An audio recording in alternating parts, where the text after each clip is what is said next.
One more question before we turn it over to the audience. Professor Buzuvis, one of the major developments in NCAA sports was the adoption of the inclusion of transgender student-athlete policy in September 2011. A lot of people don't know how the mechanics of it. Can you explain kind of the mechanics of how the policy operates, if there's a difference between male to female or female to male, and then also just how did what I consider to be a major policy, how did it kind of come into effect so easily, I guess? Right. Yeah, so Pete's right, the NCAA took a major step when it promulgated a transgender inclusion policy. The mechanics of the policy are this. If you are a transgender individual who has a male sex you were assigned at birth, but you experience a female gender identity, and you want to play women's sports, you can, if and after you've taken a hormone treatment for 1 year that suppresses male hormones and replaces them with female hormones. On the other hand, if you're a transgender athlete that was assigned a female sex at birth, but you have a male gender identity, you can continue to play women's sports up and until the day that you start any sort of hormonal transition with testosterone. So the second half of the policy explains and gives context to Kai Allen's example. He was a male player by virtue of his gender identity on a women's team, a women's basketball team at GW. And that was acceptable because he had not started any sort of physical transition at the time. How did the policy come about? The policy was a sort of a good example of the NCAA's willingness to work with activists and experts in the field.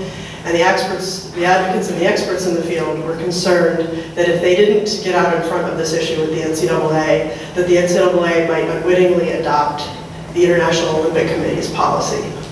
The International Olympic Committee's policy came about in 2003, and it was a great step forward at the time, because it changed the world from a situation where transgender athletes were virtually excluded from ever playing sport consistent with their gender identity if it was different from their sex assigned at birth, to a situation that allowed some of them to play.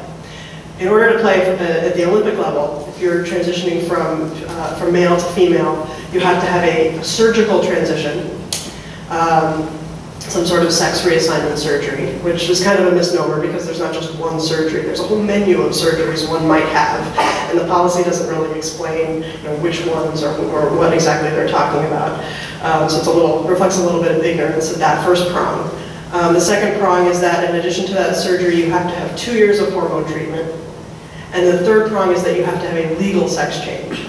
So it's a more restrictive policy. Not every transgender person wants to have a surgical transition. And many can't afford to do so even if they do want a surgical transition. Moreover, there's nothing that surgery can accomplish that hormones couldn't. So in that sense, it was good that the NCAA didn't replicate that requirement for a surgical transition. It's also good that the NCAA didn't replicate the requirement for a legal change. Laws are different in every state about how to legally change your sex designation and which IDs, whether it's your birth certificate or your driver's license. Other countries don't even get started, right? So it was good that the NCAA left that out as well. And then as for the hormone transition, it's the difference between requiring 2 years of treatment versus 1 year of treatment.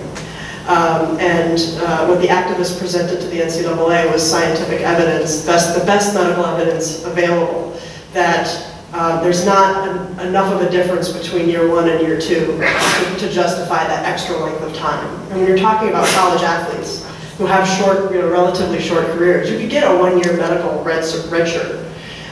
In order to have your transition not affect your eligibility. But if you start talking about a 2 year waiting period and things like that, it starts to have too much interruption into people's careers. So it's good that the NCAA adopted this alternative policy, and I think that's also going to stem the tide of other organizations that have been sort of blindly adopting the IOC's policy. The most tragic one I see is that the state of Connecticut Interscholastic Athletic Association adopts the IOC policy for transgender athletes. So, I mean, it's a virtual exclusion in Connecticut. Surgery, one of the requirements under the IOC policy, is not even part of the standard of care for transgender youth under 18. let alone the difficulty of complying with the other two prongs. So it's important that the NCAA set the trend in demonstrating that we don't all have to be the same on this issue. At certain levels of sport, it might make sense to be more restrictive. At the college level, we're going to be less restrictive, and I would argue at the high school level, there should be no restrictions at all. Whatever your gender identity is, as long as you're not asserting it for some sort of improper or inconsistent purpose, you should be able to play with that, with the sex that matches your gender identity.